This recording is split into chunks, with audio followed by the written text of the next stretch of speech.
నమస్కారం అండి. ఈరోజు శరన్నవరాత్రులలో 3వ రోజు.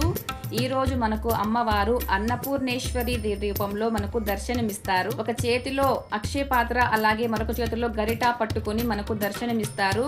ఈ రూపంలో అమ్మవారు స్వయంగా ఆ పరమేశ్వరునికి అన్నాన్ని భిక్షగా వేశారట. ఈరోజు అమ్మవారికి నివేదించవలసిన నైవేద్యము మినప గారెలు అలాగే పులిహోర, పూజించవలసిన పుష్పాలు మల్లె పువ్వులు, అన్నపూర్ణాష్టకము స్తోత్ర శతనామావళితో పూజించాలి. హ్రీం శ్రీం క్లీం ఓం నమో భాగవత్యన్నపూర్ణేశ మమాభిలాషిత మహిదేవ్యన్నం స్వాహ.